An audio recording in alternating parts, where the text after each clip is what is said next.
você deixar seu like, porque eu brinquei aqui, eu zoei, mas é pra zoar mesmo, é pra tomar no cu, Pedro Certezas. Fernanda Maia, cara, Fernanda Maia, ela tá perdida amanhã. Ela tá perdida, porque a produção do SBT já tá trabalhando. A verdade é essa. E, voltando agora ao que a gente estava falando sobre o jogo, cara, eu acho que é um dia histórico. Assim, é um dia que o torcedor vascaíno ele se sente recuperando a sua autoestima. O torcedor vascaíno ele está de volta ao palco das grandes decisões. E quando eu digo isso, quando o Vasco chega na semifinal da Copa do Brasil no ano passado, o Vasco tinha um time pior do que tem esse ano. Essa que é a mais cristalina das verdades. E tinha um treinador também que até tinha feito uma boa campanha dentro do Campeonato Brasileiro, ele conseguiu salvar o Vasco do rebaixamento, que foi o Rafael Paiva, mas um treinador com experiência zero em mata-mata, um treinador com experiência zero nesse tipo de decisão, nesse tipo de momento.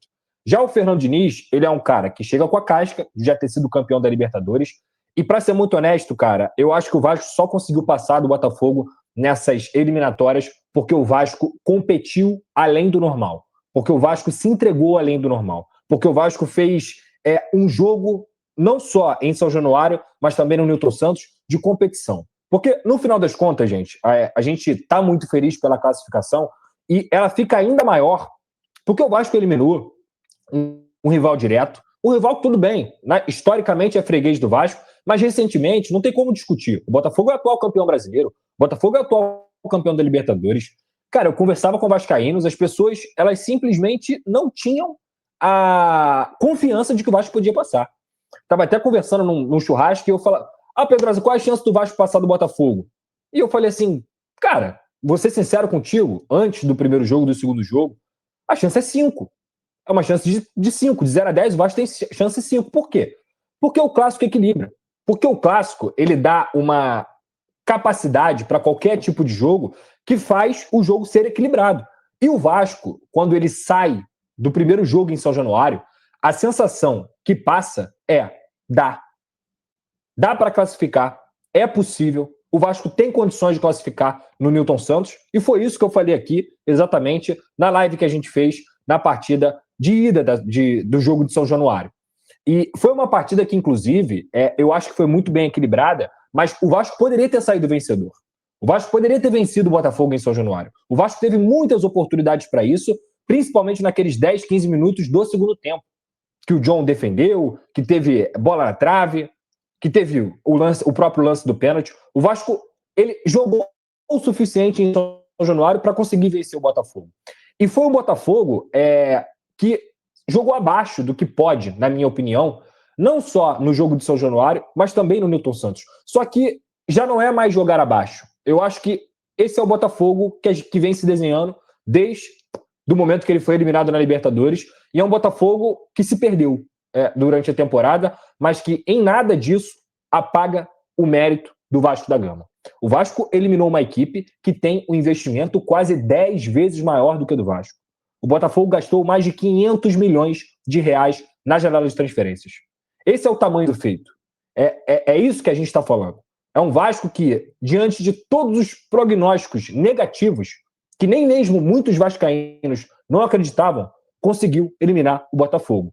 E o mais importante, vai parecer que o Vasco eliminou o Botafogo 1-1, eliminou nos pênaltis, como se o Vasco fosse o azarão, como se o Vasco não tivesse jogado o suficiente para isso. E é mentira. Não deixem contar essa história de que o Vasco foi o azarado contra o Botafogo. Isso não aconteceu. O Botafogo não dominou o Vasco. O Botafogo não foi melhor nem no jogo do São Januário e nem no jogo do Newton Santos. Mesmo tendo toda essa superioridade, mesmo tendo todo esse investimento, mesmo tendo jogadores que são mais prontos, que são, digamos assim, melhores no quesito investimento, sem dúvida alguma, e isso não aconteceu. Esse que é o ponto. Porque muitas vezes as classificações de equipes que são, digamos assim, não são favoritas, elas são aos trancos e barrancos, elas são na bacia das almas. Isso não aconteceu. O Vasco jogou de forma equilibrada com o Botafogo, tanto no primeiro jogo quanto na segunda partida. E no dia de hoje, eu acho que o grande lance que traz o Botafogo de volta para a partida é o pênalti bobo do Léo Jardim. É o pênalti infantil do Léo Jardim. Porque ele sai atrasado no momento que o Tuco Corrêa dá o tapa. um tapa longo, um tapa que se o Léo Jardim tem uma visão um pouco melhor daquele lance, ele poderia ter saído e encaixar a bola, não teria cometido pênalti, porque até o momento do pênalti, o Botafogo não tinha achado uma bola perigosa dentro da partida. O Vasco não só conseguiu fazer o gol com a bela cobrança de falta do Felipe Coutinho, uma cobrança magistral, perfeita, e foi tão perfeita que o Neto teve que se esticar todo e de uma forma até, digamos assim, não tão boa e que permitiu o rebote para conseguir salvar o gol que seria de falta direto do Felipe Coutinho. Porque foi uma cobrança espetacular. E é mais um jogo para quem, naquele momento, achou e vem achando que o ano do Felipe Coutinho é ruim. Eu vou dizer para você, o ano do Felipe Coutinho é bom. É bom. A pessoa que acha que o pênalti do Felipe Coutinho, a temporada do Felipe Coutinho é ruim, ela está equivocada. De duas, uma. Ou ela faz de sacanagem, realmente, porque para não dar a César o que é de César, porque é um jogador que volta para o Brasil, não consegue fazer o que a gente sabe que ele tem capacidade para fazer em 2024, mas até pela readaptação era completamente normal. É em 2025, tirando a questão das lesões, o Felipe Coutinho, quando está em campo pelo Vasco, principalmente depois que o Fernando Diniz chegou, ele faz uma boa temporada. O lance de hoje, ele não vai entrar como estatística. O Felipe Coutinho tem 12 participações em gol já nessa temporada, mas ele é decisivo para o gol. O gol só acontece por conta da cobrança magistral que ele conseguiu fazer e que o Neto conseguiu salvar. Aí entra o outro jogador do Vasco, que ofensivamente, e principalmente quando o Vasco descansa, quando o Vasco consegue ter um tempo de descanso durante a data FIFA, esses dois jogadores, que são jogadores que não são privilegiados fisicamente, mas quando eles estão descansados, cara, eles fazem e muito a diferença. É o Felipe Coutinho e é o Nuno Moreira. O Nuno Moreira, atento ao lance, conseguiu pegar o rebote e faz 1-0 para o Vasco da Gama. E, cara, até mesmo 1-0 para o Vasco da Gama e o Nuno Moreira chega ao seu 13ª participação em gol, a sua 13ª participação em gol, o Vasco estava controlando o jogo, cara. O Vasco estava tendo posse. A grande dificuldade que o Vasco tem, e aí eu já falo isso aqui há muito tempo, mesmo nas vitórias, nas classificações, a gente não pode apagar o que aconteceu. O Vasco tem uma transição defensiva muito ruim. Muito ruim. E eu quero dizer isso sem tirar o mérito, por exemplo, da grande partida que fez o Lucas Freitas hoje. Mais uma. O Lucas Freitas já tinha jogado bem contra o Botafogo na primeira partida. O Lucas Freitas foi o melhor jogador do Vasco contra o Sport no jogo do Campeonato Brasileiro. E o Lucas Freitas hoje fez uma partida de almanaque. É impressionante. É impressionante o jogo que o Lucas Freitas fez hoje. Mas eu não posso deixar de situar a situação do próprio Paulo Henrique, que mais uma vez fez um bom jogo. O Hugo Moura fez um bom jogo. E quando eu digo isso, gente, sem deixar de olhar para as deficiências. A bola aérea do Vasco é uma água. Esse jogador, ele é destinado a decidir. Ele é viciado em decidir. Copa do Brasil, pênalti. O Léo Jardim é um jogador que você olha e fala assim, ele vai pegar. Pelo menos ele vai pegar. E ele conseguiu, mesmo não sendo indo tão bem no jogo. Vocês estão me ouvindo? Tá travando para vocês? Ele é feito de situações em que você olha e passa pela parte psicológica. O Léo Jardim, ele já é encarado como um goleiro pegador de pênalti. O Léo Jardim já é encarado como um cara que consegue pegar pênalti. E isso, obviamente, é conversado entre os atletas. Quando o Alex Telles vai para a bola de novo, e ele bateu muito bem, o primeiro pênalti, cara, o Léo Jardim já sabia que ele ia bater ele de novo. E o Léo Jardim só não pegou o primeiro pênalti porque o Alex Telles bateu bem demais. Demais. Se a qualidade não tá boa, deixa eu ver aqui. Só que quem muda o jogo é o senhor Robert Renan. E aí, a gente tem que ter muita calma para falar sobre esse jogador, porque o Robert Renan, ele sempre foi uma promessa, tá? Ele sempre foi uma promessa do Corinthians. Ele sobe na base do Corinthians, sendo um jogador considerado craque da posição, craque tecnicamente. Ele é um jogador que nas divisões de base da seleção brasileira, ele já jogava muito, impressionante.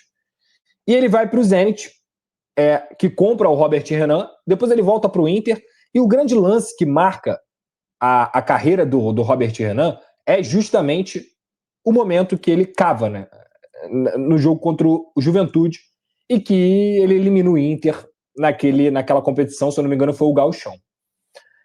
Mas, tecnicamente falando, amigo, ele joga muita bola. A questão do Robert Renan é o excesso de confiança. Se ele tiver com excesso de confiança, ele confia tanto no futebol dele que ele acaba errando às vezes. Mas hoje, especificamente hoje, quando o Robert Renan entra e o Hugo Moura vira volante, cara, o Vasco muda. O Vasco muda, o Vasco ganha campo, o Botafogo cansa, o Botafogo começa também a ter dificuldades na transição defensiva, o David entra e, cara, eu vou ser sincero com você, eu tava na expectativa do Vasco fazer o segundo gol. Eu acho que o final do jogo, ele se desenhou mais pro Vasco fazer o segundo gol do que até mesmo o Botafogo, quem sabe fazer o segundo, ou ir pros pênaltis.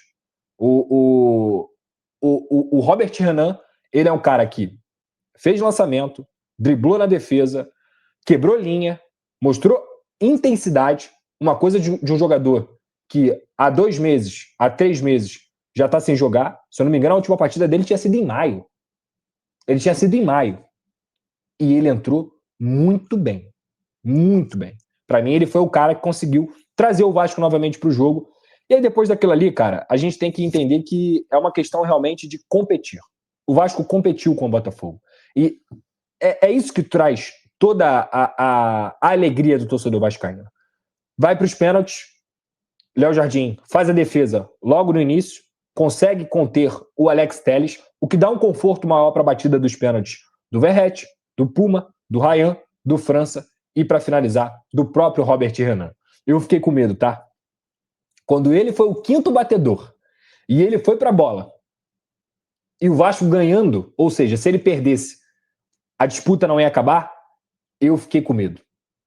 Fiquei com muito medo dele tentar acabar de novo. Mas ele bateu firme, bateu bem, bateu com seriedade, com a qualidade que a gente sabe que ele tem. A câmera até foca no Diniz e o Diniz tá meio assim, porque o Diniz, ele também estava com medo, eu acho que ele estava com medo também.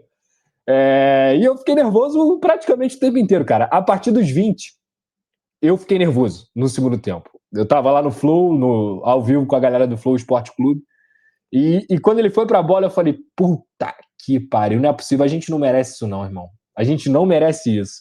Mas ele foi bem, cara. Ele foi bem, ele bateu muito bem. O Verratti também, como você disse, o Luiz Felipe Pacheco aqui, abriu bem a cobrança, isso é importante, porque o primeiro batedor, para mim, ele é o mais importante. Ele é o cara que vai conduzir a confiança dos seus companheiros. E ele bate muito, e outros jogadores já bateram pênalti, e o Vasco vai bem. Eu acho que a última disputa de pênalti que o Vasco perdeu foi aquela do ABC. Ou é loucura minha? Tô tentando lembrar aqui.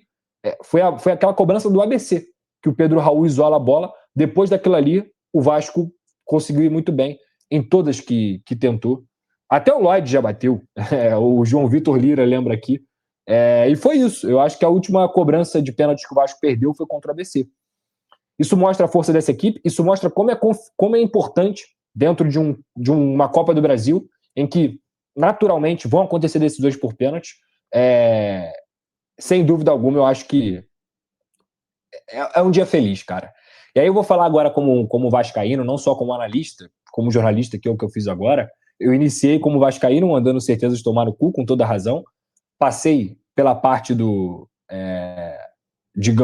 passei pela parte da análise, né? Analisei o jogo, que foi muito equilibrado, mas o Vasco mereceu passar.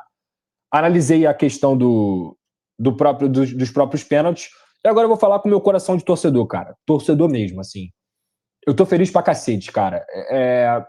Porque a gente não vive momentos como esse.